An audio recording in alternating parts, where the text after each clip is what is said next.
നമസ്കാരം. On air മീഡിയയിലേക്ക് സ്വാഗതം. ചരിത്ര പ്രസിദ്ധമായ നവരാത്രി വിഗ്രഹ ഘോഷയാത്രയ്ക്ക് സംസ്ഥാന അതിർത്തിയായ കളിയിക്കാവിളയിൽ സ്വീകരണം നൽകി. നവരാത്രി പൂജയ്ക്കായി തക്കല പത്മനാഭപുരം കൊട്ടാരത്തിൽ നിന്നും തിരുവനന്തപുരത്തേക്കുള്ള വിഗ്രഹ ഘോഷയാത്രയ്ക്ക് കളിയിക്കാവിളയിൽ ആചാരപ്രകാരമാണ് കേരള സർക്കാരിന്റെ പ്രതിനിധികൾ സ്വീകരണം നൽകിയത്. സംസ്ഥാന അതിർത്തിയിൽ സംസ്ഥാന സർക്കാരിന്റെയും ദേവസ്വം ബോർഡിന്റെയും വിവിധ ഹൈന്ദവ സംഘടനകളുടെയും നേതൃത്വത്തിൽ നവരാത്രി വിഗ്രഹങ്ങളെ സ്വീകരിച്ചു. ചടങ്ങിൽ മുഖ്യ അതിഥിയായ നാഗാലാൻഡ് ഗവർണർ എൽ ഗണേശൻ ഭദ്രദീപം തെളിയിച്ച് ഉദ്ഘാടനം ചെയ്തു. Devaswom board president PS Prashanth സ്വാഗതം പറഞ്ഞു.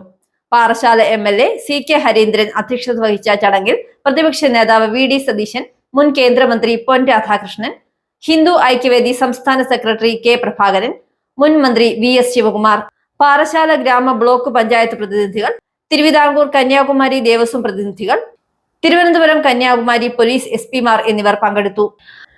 വിദ്യാഭ്യാസ സ്ഥാപനങ്ങളുടെ വാഹനങ്ങൾ നിയമലംഘനം നടത്തിയാൽ ഇരട്ടി പിഴ ഈടാക്കാൻ ശുപാർശ.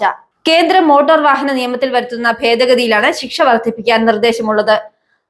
സ്കൂൾ കോളേജ് വാഹനങ്ങളുടെ യാത്ര കൂടുതൽ സുരക്ഷിതമാക്കാനാണ് നിർദ്ദേശം. വിദ്യാർത്ഥികൾ, അധ്യാപകർ, ജീവനക്കാർ എന്നിവരുമായുള്ള യാത്രകളിൽ നിയമം ലംഘിച്ചാൽ ഡ്രൈവർ ഇരട്ടി പിഴ അടയ്ക്കേണ്ടി വരും. വിദ്യാഭ്യാസ സ്ഥാപനങ്ങൾ വാടകയ്ക്കും പാട്ടത്തിനും എടുക്കുന്ന വാഹനങ്ങൾക്കും റോഡ് നികുതി ഇളവുള്ള എഡ്യൂക്കേഷൻ ഇൻസ്റ്റിറ്റ്യൂഷൻ ബസ് പെർമിറ്റ് ലഭിക്കും. നിലവിൽ സ്ഥാപനങ്ങളുടെ സ്വന്തം വാഹനങ്ങൾക്ക് മാത്രമാണ് EIB പെർമിറ്റ് നൽകിയിരുന്നത്. ഇത്തരം വാഹനങ്ങൾ വിദ്യാഭ്യാസ ആവശ്യങ്ങൾക്ക് മാത്രമേ ഉപയോഗിക്കാവൂ എന്ന നിബന്ധനയും ഒഴിവാക്കാനാണ് തീരുമാനം. ചരിത്രത്തിലാദ്യമായി UK-യിൽ മുത്തപ്പൻ വെള്ളാട്ടം കെട്ടിയാടുന്നു. സെപ്റ്റംബർ 28-ന് ആരംഭിച്ച മുത്തപ്പൻ വെള്ളാട്ടം ഒക്ടോബർ 13 വരെ നീണ്ടു നിൽക്കും. ലണ്ടനിൽ ആദ്യമായി നടക്കുന്ന മുത്തപ്പൻ വെള്ളാട്ട മഹോത്സവത്തിനായി പരമ്പരാഗതമായി കേരളത്തിൽ മുത്തപ്പൻ വെള്ളാട്ടം കെട്ടിയാടി പ്രശസ്തരായ ദിലീപ് പെരുവണ്ണാൻ, സതീഷ് പെരുവണ്ണാൻ, സജിൽ, വിനോദ് പണിക്കർ, അനീഷ് തുടങ്ങിയവരാണ് എത്തിയിരിക്കുന്നത്. മുത്തപ്പന് വഴിപാടുകൾ എന്നിവ ഉൾപ്പെടുന്ന വെള്ളാട്ടം ചടങ്ങ് നടക്കും. ഭക്തർക്ക് ചടങ്ങുകളിൽ പങ്കെടുക്കാനും പ്രസാദം സ്വീകരിക്കാനും അവസരമുണ്ട്.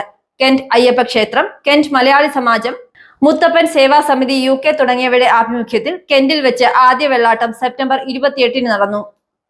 തുടർന്ന് ലെസ്റ്ററിൽ സെപ്റ്റംബർ 29-ന് ശ്രീ മുത്തപ്പൻ വെള്ളാട്ടം നടത്തപ്പെട്ടു. ഒക്ടോബർ 13 വരെ മാഞ്ചസ്റ്റർ, സ്വിൻഡൻ, യോവയിൽ, സതാംപ്ടൺ എന്നീ പ്രധാന കേന്ദ്രങ്ങളിൽ നടക്കുന്ന മുത്തപ്പൻ വെള്ളാട്ടം കാണുന്നതിന് 1000-ഓളം കുടുംബങ്ങൾ ഇതുവരെ പേര് രജിസ്റ്റർ ചെയ്തതായി സംഘാടക സമിതി അറിയിച്ചു. തിരുവനന്തപുരം വിമാനത്താവളത്തിന് ഊർജ്ജ സംരക്ഷണ മികവിനുള്ള ദേശീയ പുരസ്കാരം society of energy engineers and managers എയർപോർട്ടിന്റെ ഗോൾഡ് അവാർഡാണ് ലഭിച്ചത്. ന്യൂഡൽഹിയിൽ നടന്ന ചടങ്ങിൽ വിമാനത്താവള അധികൃതർ പുരസ്കാരം ഏറ്റുവാങ്ങി. വൈദ്യുത വാഹനങ്ങളുടെ ഉപയോഗം വഴി കാർബൺ ബഹിർഗമനം കുറയ്ക്കൽ, വൈദ്യുത വാഹന ചാർജിംഗ് സ്റ്റേഷനുകൾ സ്ഥാപിക്കൽ, 100% LED ലൈറ്റുകൾ സ്ഥാപിക്കൽ തുടങ്ങി ഊർജ്ജ സംരക്ഷണ മികവുകൾ പരിഗണിച്ചാണ് പുരസ്കാരം. മുഖ്യമന്ത്രിയുടെ വാദം പൊളിയുന്നു. അഭിമുഖത്തിനിടെ ഒരാൾ മുറിയിലേക്ക് എത്തിയെന്നും അത് ലേഖികയുടെ കൂടെ വന്ന ആളെന്നാണ് ആദ്യം കരുതിയതെന്നും അങ്ങനെ അല്ലെന്നറിഞ്ഞത് പിന്നീടാണെന്നുമുള്ള മുഖ്യമന്ത്രിയുടെ വാദം പൊളിയുന്നു. ദി ഹിന്ദു ലേഖിക എത്തും മുമ്പ് വിനീത് ഖാന്റെയും സുബ്രഹ്മണ്യനും കേരള ഹൗസിൽ എത്തിയെന്നും അഭിമുഖത്തിനായി മുറിയിലേക്ക് കയറിയത് 3 പേരും ഒരുമിച്ചാണെന്നുമാണ് വിവരം. മുഖ്യമന്ത്രി വാർത്താ സമ്മേളനത്തിൽ പറഞ്ഞത് അഭിമുഖത്തിനിടയിൽ കയറി വന്ന ഒരാൾ എന്ന് സൂചിപ്പിച്ചത് PR ഏജൻസിയുടെ CEO ആണ്. സുബ്രഹ്മണ്യനൊപ്പം PR ഏജൻസിയുടെ CEO വിനീത് ഖാന്റെയും ഈ അഭിമുഖത്തിന്റെ തുടക്കം മുതലുണ്ടായിരുന്നു എന്ന സൂചനയാണുള്ളത്. എന്നാൽ മുഖ്യമന്ത്രി ഇക്കാര്യം നിഷേധിക്കുകയാണുണ്ടായത്. മുഖ്യമന്ത്രിയുടെ അഭിമുഖത്തിനായി കൂടുതൽ ഇടപെടലുകൾ നടന്നുവെന്ന വിവരവും പുറത്തു വരുന്നുണ്ട്. ദീപക് എന്ന വ്യക്തിയും മറ്റ് ഇംഗ്ലീഷ് മാധ്യമങ്ങളെ സമീപിച്ചിരുന്നു. കൈസനിൽ നിന്ന് അറിയിച്ചാണ് മാധ്യമങ്ങളെ സമീപിച്ചതും മാധ്യമപ്രവർത്തകർക്ക് സന്ദേശം അയച്ചത്.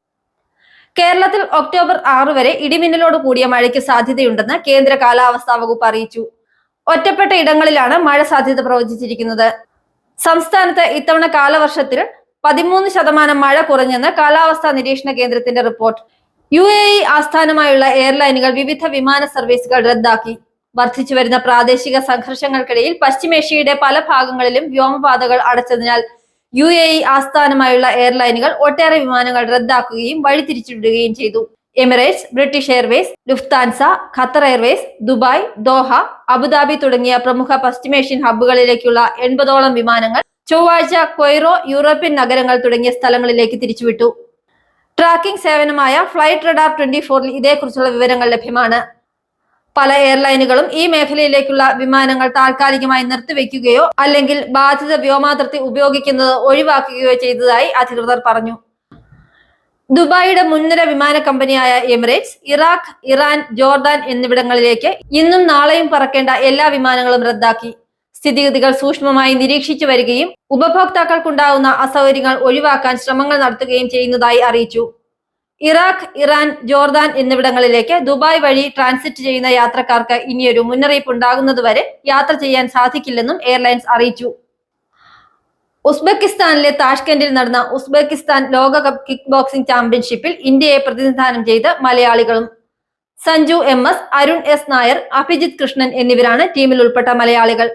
സെപ്റ്റംബർ 24 മുതൽ 29 വരെ താഷ്കെന്റിലാണ് ചാമ്പ്യൻഷിപ്പ് നടന്നിരുന്നത്. ഇന്ത്യ ബംഗ്ലാദേശിനെതിരായ 2ാം ടെസ്റ്റ് ജയിച്ചത് ഇംഗ്ലണ്ടിന്റെ ബേസ്ബോൾ ശൈലി കോപ്പിയടിച്ചാണെന്ന അവകാശവാദവുമായി മുൻ ഇംഗ്ലണ്ട് താരം മൈക്കിൾ വോൺ. 2.5 ദിവസത്തിലേറെ മഴയിൽ തടസ്സപ്പെട്ട ടെസ്റ്റിൽ ഇന്ത്യ അതിവേഗ നീക്കം നടത്തി 7 വിക്കറ്റിന് ജയിച്ചിരുന്നു.